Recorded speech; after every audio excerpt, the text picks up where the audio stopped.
Kwenye mipango yenu, miradi hii mikubwa, SGR, bwawa la Nyerere, viwanja vya ndege, ujenzi wa viwanja vya ndege, ununuzi wa ndege, na hata ujenzi wa majengo makubwa ya serikali, ukiacha hizo mji wa serikali pale Mtumba, lakini pia kuna taasisi siku hizi nazo zinafikiria kujenga majengo makubwa ya billions of money.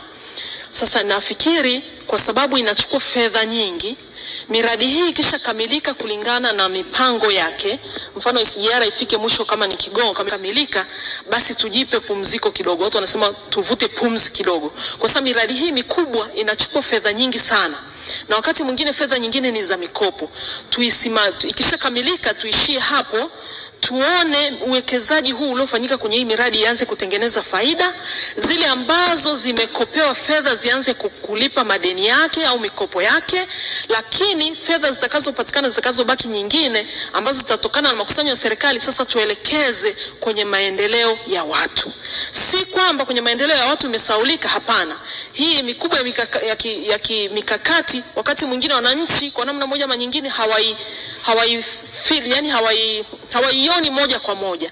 Wanaweza kaona kwa upande mchache, lakini sasa tukaelekeza nguvu kubwa kwenye yale ambayo kwa namna moja ama nyingine yanagusa watu moja kwa moja.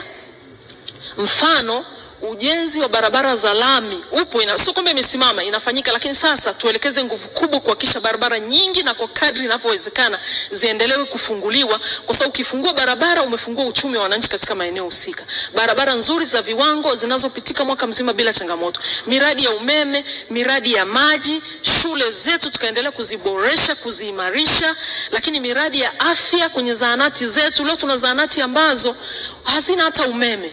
Umeme upo, lakini hata ule utaratibu tu halmashauri kufunga mapato hayatoshi, kufanya mfumo wa umeme halmashauri mapato hayatoshi, zahanati ziko nyingi. Sasa tufikirie huko mbele ya safari, miradi ya kimikakati kisha kamilika kwa ukamilifu wake, sasa turudi kule chini kwenye miradi ambayo itagusa wananchi moja kwa moja, tuwekeze nguvu kubwa wananchi waweze kuona matokeo ambayo wanatamani kuyaona. Lakini pia swala zima la ajira na mambo mengine yote ambayo wananchi kwa namna moja ama nyingine wanatamani kuyaona na kuyafikiria, yani feel kwamba kuna kitu ambacho serikali imefanya. Kwa kusema hivi haimaanishi kwamba hakuna kinachoendelea.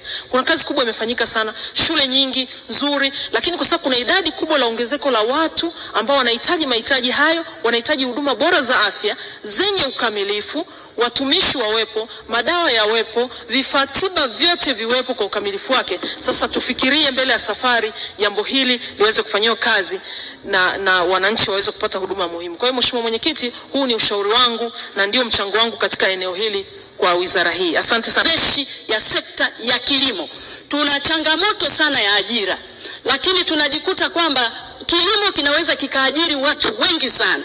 Sasa kukiwa na mazingira wezeshi ya kilimo na tukawekeza kwa sekta binafsi, yani kuwe na mazingira mazuri ya sekta binafsi ili waweze kupata kuajiri watu wengi, nchi yetu itakwenda vizuri. Kwa mfano kwenye sekta ya kilimo, jeshi la magereza JKT wana maeneo makubwa sana. Hawa watu wakiwekezewa, tukiwekeza katika jeshi la magereza, tukawekeza katika jeshi la kujenga taifa.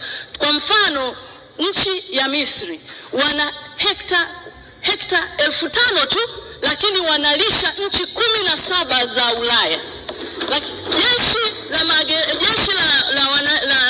JKT wana hekta 12,000, hiyo ni Chita tu.